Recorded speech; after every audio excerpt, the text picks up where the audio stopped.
Hey YouTube, check out my stupid new lamp. So I got tagged for the 5 Facts Vlogger meme by user George Eat World. His profile says he's 107, but he looks like he's 8. He's just the cutest little vlogger in the world. I was actually tagged for this thing before, but at the time I didn't really vlog, so it seemed kind of incongruous. The thing is, most of the stuff I originally stated has either been restated or is no longer true, and it requires props that I have not brought with me from California. So I gotta dig deep down and find 5 more interesting things about me. So that'll take me a couple hours. Fact number 1. It bothers me when people describe their musical taste by saying that they listen to everything. What I notice about these people is they tend to play it off like this listening to everything bollocks is like something to their credit, that they're so refined in their palate that they can just accept everything that comes through their ear holes. I will be the first to admit to you that I do not listen to the Yang Yang Twins. I gave them their chance and they let me down. If it says anything about slapping up the bitches or anything else that objectifies and degrades women, then I tend to kind of shirk, but sometimes it's so cartoonishly bad that I sort of like it.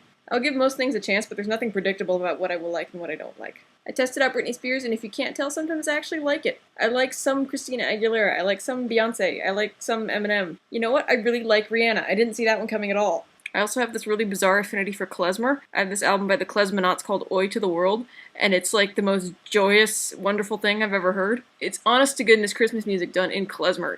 I actually don't like Christmas that much at all, but this album fills me with the Christmas spirit and makes me feel like dancing and makes me believe in America again. It's just that good. I stand by my belief that the saddest songs can be made better if they're covered in klezmer. Can your brain comprehend a klezmer cover of Elliott Smith's Needle in the Hay? No, it cannot. That's why it's so awesome. If someone arranged a klezmer cover of either of my songs, hint hint, it would make me the happiest person in the world and I would probably hemorrhage with glee. Surely there's a klezmer band among my subscribers. But I can't find any redeeming qualities in any of the Jessica Simpson songs I've heard so far. That doesn't mean she's not going to turn it around and produce, like, a good song, but a pattern might form eventually and I will stop trusting her producers. I think what irritates me about the listen to everything people is that they seem to imply that they enjoy everything that they hear, like their palette is just that well-rounded. Nobody can like all songs by all artists in all genres. It's just not possible. There's no way you can listen to everything and like it all. The only way you can listen to everything and feel the same way about it all is if you just don't care. There's no way to not unwittingly favor certain artists and genres. There are very few musical artists that I will turn away at the door. Here, let's listen to some Lily Allen. No, get that Euro trash away from me. But I'm not about to claim that I listen to everything. I've heard the Yang Yang Twins, I've heard Jessica Simpson, I've heard the Across the Universe soundtrack. That doesn't mean I like it, and it doesn't mean I'm going to continue to willfully listen to it. Conversely, I also don't like people who are really, really precise about genres, and can describe any artist with these really pigeonhole, esoteric genres. You know who I'm talking about. That's kinda cool, what is it? It's psychobilly, it's dark cabaret, it's trance metal, it's post-industrial trip-hop, it's crossover symphonic thrashcore, it's Louisiana swamp pop. Louisiana swamp pop sounds like a mixed drink, doesn't it? Fact number 2. I gotta read this one. I've been to 1 Weird Al show, 2 Willie Porter shows, 1 They Might Be Giants show, 1 OK Go show, 2.5 Jonathan Colton shows, 4.5 Nickel Creek shows, at least 2 Boris Smile shows, 1 Randy Newman show, 1 John Bryan show, and in the context of like opening for someone or music festival or school talent show, I have seen Paul and Storm, Oppenheimer, Augustana, Glenn Phillips, Charles No Charles, Kathleen Edwards, Andrew Bird, Go Mordecai, Vince Mira, Two Gallants, Paramore, Feral Children, Battles. I'm not even counting. I'm just poking myself in the palm. Sandra Lurka and Death Cab for Cutie. And yes, I have witnessed O Explosion live, but back then they were called The Graduates. I knew them way back when. Fact number 3. I've not seen any of the Back to the Future movies, I've not seen 16 Candles, any of the Pirates of the Caribbean movies, The Breakfast Club, The Goonies, either of the Grease movies, or any of the Godfather movies. Fact number 4. People have asked me what I do outside of playing ukulele.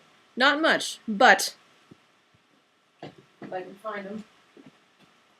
I talk to myself. No. I also collect Petey Fernandez's. So, there's a paper in or around my neighborhood called the Press Telegram. And every Friday, for who knows how long, this little tiny man named Peter Fernandez buys 2 spaces in the celebrations section. And we don't know how he gets these pictures or these descriptions, but he goes to local music concerts, we presume free concerts, and takes pictures with the performers, and he writes these weird little descriptions that we cannot decipher the life of us. That's Peter Fernandez right there. Photo shows Peter Fernandez of San Fernando City with sultry singer and whiz guitar plucker Mon David, interpreting the need of water to rid away drought, with you and me in diligence to water the garden plants and to restore their growths and enhance their natural production of blooms, and yet we have earnest prayers and absolute convictions of love, thus to be drawn closer to God with the song of peace and dedication to humankind. Taken on April 4th, 2008 at a lovely Spring Beats concert in Hollywood.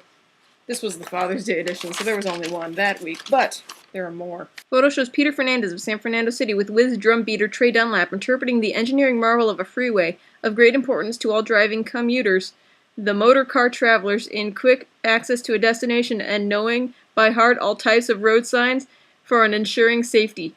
Taken on July 24th, 2008 at a lively Summer Beats concert in Culver City. Photo shows Peter Fernandez of San Fernando City with whiz bass plucker Raymond Billy of the L. Thomas and Zydeco Roadrunners Band interpreting a fine morning with graceful prayer because a graveyard work is done and chained his dog and proceeded to the coffee shop for a hearty breakfast. Photo shows Peter Fernandez of San Fernando City with whiz mandolin plucker Gavin MacLeod interpreting a homely obedience of an Irishman with great liking for wine, but to get home before dark in cooperating spirit towards his darling is a deal to avoid any trouble. Taken on March 17th, 2008 at a lively St. Patrick's Day gathering in Los Angeles. Look at how many I have. My dad and I debate about where he gets his descriptions from. I think that they are from the lyrics of whatever songs were played at these lively concerts he goes to. My dad thinks that he just concocts them in his head like they're these bizarre fantasies he has with all these performers. Taken on January 28th, a lively Winter Beats concert. All these lively seasonal Beats concerts, man.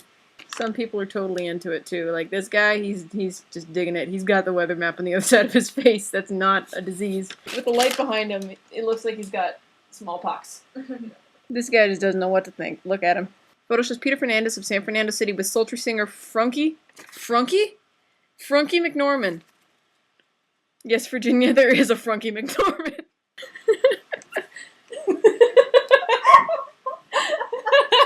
That's my pen name from now on.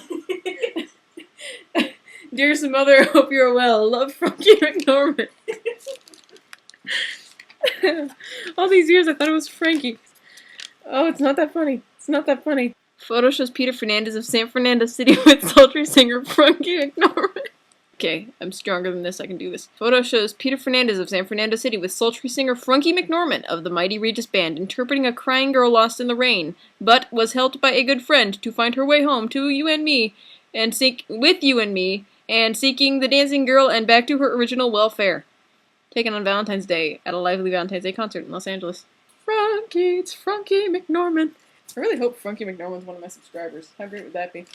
I am going to end up reading them all, damn it. He went to a gala gathering of Ecuadorians in Inglewood. Taken on May 4th, 2008 at a lively Festival of Armenia in Glendale. And every week he's in the same weird pose and he's always holding flowers. And he's always standing far too close to the person. All the singers are sultry. All the instrument players are whiz pluckers or whiz drum beaters. Photo shows Peter Fernandez with sultry singer and whiz flute blower Teddy Red Sun. Oh, there's a fiddle plucker. Photo shows Peter Fernandez of San Fernando City with whiz fiddle plucker Susie Hansen. Taken on May 28, 2008 at a lively Summer Beats concert and at a farmer's market in Los Angeles. I don't think he knows what any of these festivals are called. He just puts whatever season it is. It's a Winter Beats concert. An autumnal Beats concert. Taken on March 26th at a lively Spring Beats concert in Hollywood. I'm really worried about him. He hasn't put any in a month, and they don't have any contact information because he walks his pictures and his descriptions in to the office with cash, so they have no way of finding the guy. How do you know this? My dad looked it up, and they wrote, like, people write into the press telegram asking about Peter Fernandez, and they're like, we don't know anything about him. He walks at his thing in every week. He's like Stargirl. See, this guy's my hero. Photo shows Mike Watkins of Torrance with homage to Peter Fernandez of San Fernando City, interpreting a boy who is lost in an oil tower on the beach with a telegram pressed to his long hands, searching for the secrets of life. Taken on July 16th, 2008, at the eclectic and diverse lobby of the Press Telegram. So that's my hobby. I collect Peter Fernandez's. Peter Fernandi. I hope he sends in more soon. Get well soon, Petey. Really, my biggest aspiration is for him to take a picture with me at a show one day. I won't need to win any awards or sell any records. I've had my picture taken with Peter Fernandez. Photo shows Peter Fernandez in San Fernando City interpreting for you and me a social networking website upon which your children find... I don't know. What would he say? Fact number 5. I have an identical twin. No, I'm kidding. In the year between my 2nd and 3rd birthday, I went to Disneyland 33 times. We had an annual pass and my mom kept count. We've since estimated that in my lifetime so far, I've been to Disneyland over 200 times. I tell people this and they're understandably jealous sometimes, but it's really not as great as it sounds, though it is pretty great. If it plays in the park and it is pre-recorded, I probably know it verbatim. Remain seated, please. Permanecer sentados, por favor.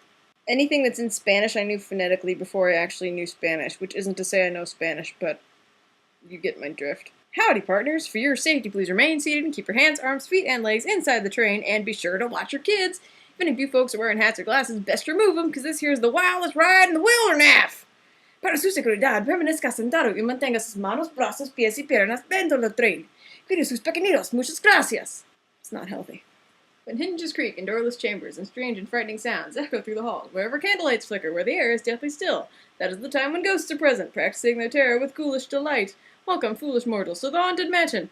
You probably think I'm reading it. Okay. When hinges creak in doorless chambers and strange and frightening sounds echo through the hall, kindly step all the way in, please, and make room for everyone. There's no turning back now. Your cadaverous pallor betrays an aura of foreboding, almost as though you sense a disquieting metamorphosis. Is this haunted room actually stretching? Or is it your imagination, This chamber has no windows and no doors, which offers you this chilling challenge to find a way out. Evil laughter that I can't imitate. Of course, there's always my way. Lightning, dead guy hanging from the ceiling. Ah! There's several prominent ghosts who are retired here from creepy old crypts all over the world. In fact, we have 999 happy haunts here, but there's room for 1,000 any volunteers. If you insist on lagging behind, you may not need to volunteer. And then you get into your car and the ride starts. I know all of Star Tours, but I don't know if I should come out with that one. I'm kind of ashamed of it. Hi there, this is Captain Rex from Cockpit, and this is probably your first flight, and it's mine too. Well, looks like we're going to have a smooth flight to Endor, so go ahead and open the cockpit shield. Cockpit shield open. Hi there, see the loading and navigator R2-D2, and they'll be on our way, so sit back, relax, and enjoy the flight. And then you start this elevator thing. Star Tours 55, elevator platform has been activated, commence final preload sequence. And little captain guy's like, Roger, control, all status go. And then R2-D2, I can't whistle, but there's R2-D2. You move on this conveyor belt thing, he's like, ST-45, you're clear for takeoff, contact departure control, 120.4, and he's like, copy, 120.4, and then R2-D2, I can't whistle. And then this car in front of you goes to the right, but you're like, no, and you go to the left, and then they're like, 45, going the wrong way, stop immediately, and there's this red light, which I'm imitating with my hand, and it's like blinking. He's like, oh no, wrong way, brakes, where are the brakes? You go through this door, and he's like, ah! Run into cranes and stuff, and you fly out this window, and he's like, I had to do that, little shortcut, aha! They go into light speed, and he's like, R2, light speed to Endor. Light speed, you pass the inner moon. And he's like, R2, we passed the inner moon. And then you run into a block of ice, and he's like, I've got a bad feeling about this. And you go into the block of ice, and it's really tense, and there's all this intense, like, timpani-laden music. You can relax, now everything's under control, and we'll be on our way to the Endor moon without any further delay. Bam, we're caught in a tractor beam. X-Wings, and then TIE fighters and stuff blows up. It's like, we've been hit. Get the stabilizer fixed, hurry, we're losing altitude fast. And then you blow up the Death Star. We did it, all ships up to light speed. And then you're like, dun, dun, dun. I can do the music too, but I won't. Dun, dun, dun! And you almost crash into an oil tanker, and he's like, sorry, folks. Sure do better next time. It was my first flight, and I'm still getting used to my programming. Cockpit shield closes. He's like, hey! C-3PO's like, we do hope you have enjoyed your trip, and we'll come back soon. You may now unlatch your safety restraints by pressing your release button on your left. Oh, and do make sure you have your personal belongings. Thank you, good night. And then you walk off, and the music starts. And then you go to the gift shop. I'm a nerd. Oh, snap, I'm supposed to tag people. Alright, I tag Genie Sore, Aslan Enlisted, Adam the Alien, Hexacortal, and Fanarquin. Go!